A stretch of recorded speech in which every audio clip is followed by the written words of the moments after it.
Good morning, folks. We're here. We're going to do some spraying this morning. I've got a 50-gallon Best Way Ag sprayer that hooks up to the PTO of our tractor. It works off the iMatch system from John Deere. And so what this does is similar. If you've ever run a skid steer attachment, this is similar to it. It has two hooks that will hook on each side, and then a center hook, and then you push down some handles and it'll lock it in. Where normally most of the ag sprayers or things work off a 3-point hitch on the back, where you have to get out and adjust these pieces. This one should be a plug and play where you pull up, you hook up to it, and then you drive away. And so we're going to do a little spraying this morning. It's a little overcast, sun's starting to come out, temperatures are between 80 and 90. What we're spraying for is sand burr, sticker burr. We have a lot of it in this area. We treated early on in the season with some Pastora, which knocked out a lot of it. But you'll see as we go through, I did a cut yesterday on the front side, and we're now going to treat that turf. That way we treat a smaller weed, and it's a broadcast spray. So it treats everything. It won't affect the Bermuda, but it will affect the sand burr. So come along with me today as we film and do that.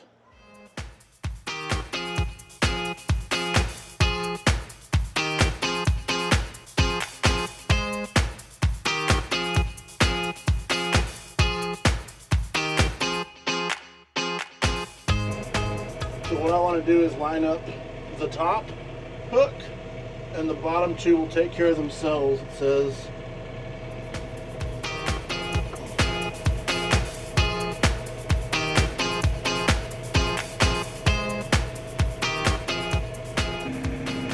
Okay, so we're going to back under this a little bit more.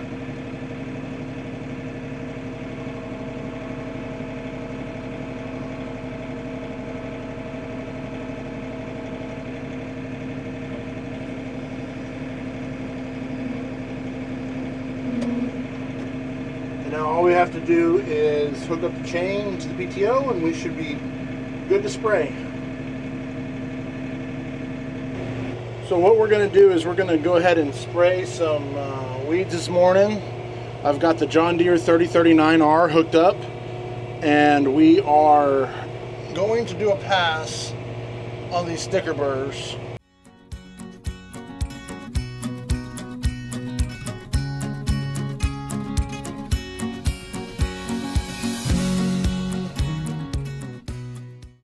So I want to get as much coverage as I can.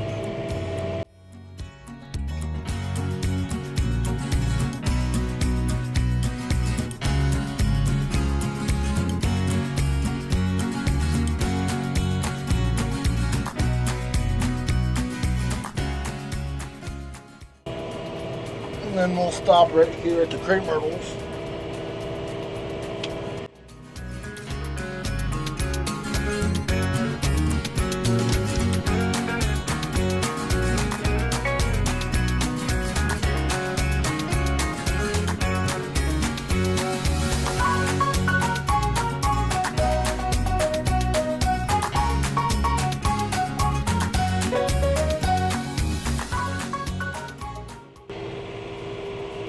And we're just going to give it a nice coat.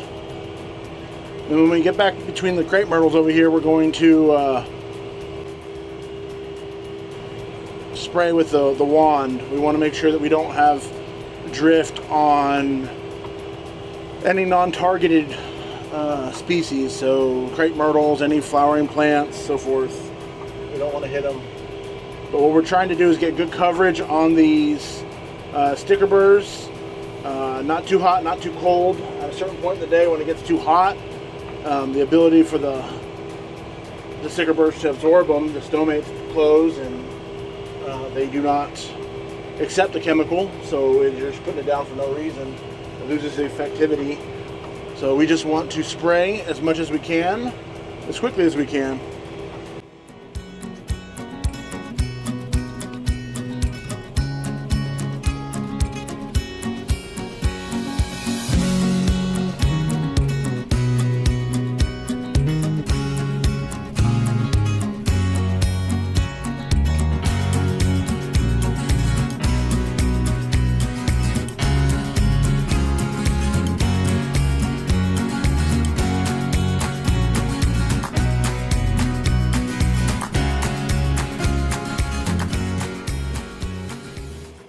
now what we're doing is we're spraying around the house, up in the areas where we have turf grass,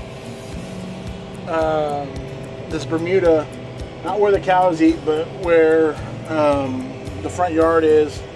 And we're just trying to spray, make sure that we take care of any of the plants that we have.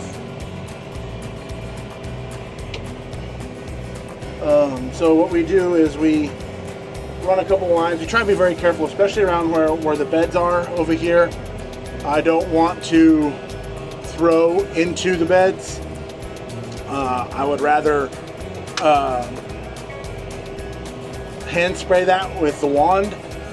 And so we broadcast as much as we can, and then we'll spot spray, usually go around and spot spray ahead of time the area. So it's kind of like weed eating before you mow. You go around and you weed eat, you get everything that the mower can't get into, and then you mow, make a nice finish cut.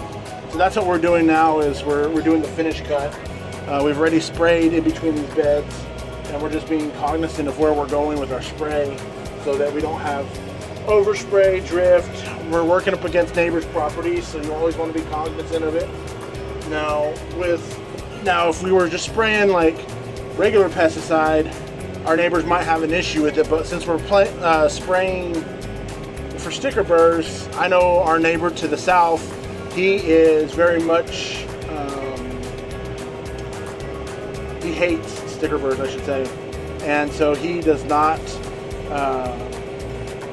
like them, not want them in his yard. So if we have a little drift onto his fence line, it's okay, because he is in the same fight that we are in trying to eradicate them. Because where we're at, we're in sand, and sand is historically absent of nutrients, and so the sticker burr thrives in this environment. We have issues holding water, so out here when we water multiple times. We don't go deep soakings because the water runs out of the soil, the sand. So we go shorter cycle times on our irrigation and more frequently, because the heat will take the moisture out of it. It'll heat up real quick and it'll cool down real quick. So if we can keep it cool throughout the day, we go shorter cycle times for the turf grass. So right now Steph is mowing, or is watering. She's watering the starter plants on the back porch, and she gets water on those. She's going to actually transplant some today out into the raised beds. So she is currently with our dogs, and she is filling up some water cans and some drip trays so that she can get some of her stuff going. I think we've got some tomatillos and some peppers, sweet peppers. We eat a lot of bell pepper, and I also wanted some jalapenos for later on in the year. So she's doing a really good job of that. And she's, I'm waving at her right now. She's asking if she can come out here. And I'm telling her no, I've got one more pass to do, and I'll be there. So, right now I'm going along and just hitting our south property line. What you can see right here is our fence line. And I'm just trying to get good coverage on it. So these sticker burrs, they're incessant.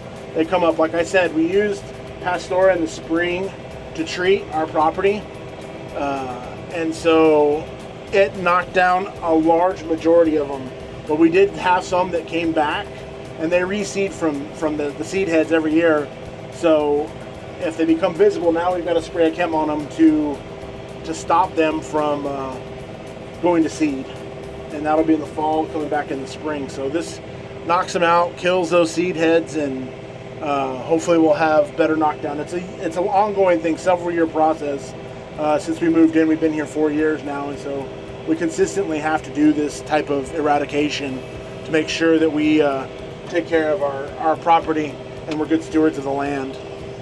All right, so I'm spraying the northern side now of our patch over here to the south of the house, and we're coming up to Steph's beds. And so we want to be cognizant of overspray, especially on the vegetables that we're going to eat. So we take a wide berth on them, that way there's no drift, and make sure that we have adequate coverage.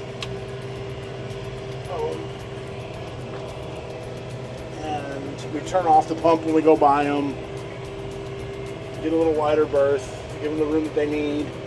We do want to spray because I don't want Steph kneeling in stickers. That wouldn't be good for her. But we just kind of line up our rig and turn it on.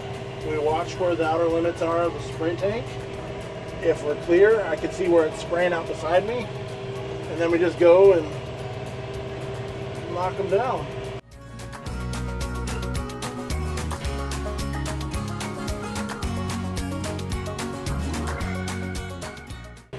And that's how it's done.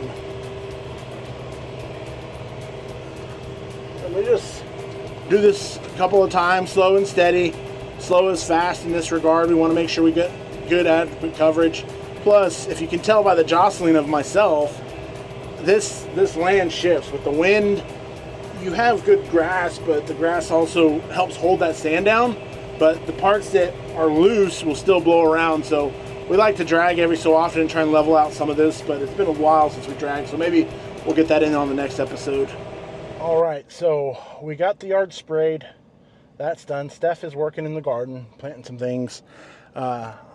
So Zane, the gentleman that we met with last episode, he's got those parts ready for us to pick up. So we're going to head over to his house, load them on the trailer, and get them ready for install for next week. We're still waiting on those tarps, but we're going to head over there and load up, and then we'll check in with Steph in the garden.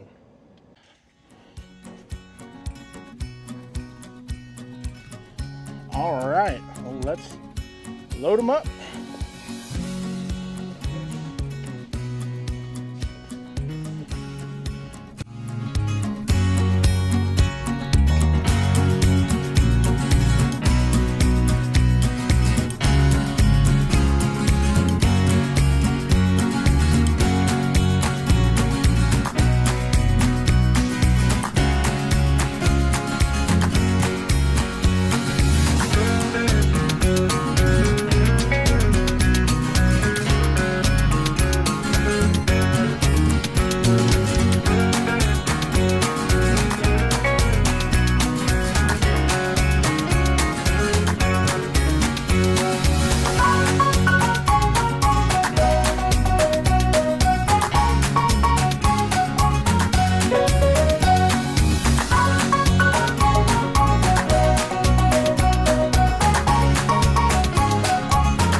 Well, folks, that was a busy day today. We sprayed for weeds, came in after spraying. We went over to Zane's and picked up those frames for my customer's project. And after that, I got on the mower and mowed a little bit for Steph.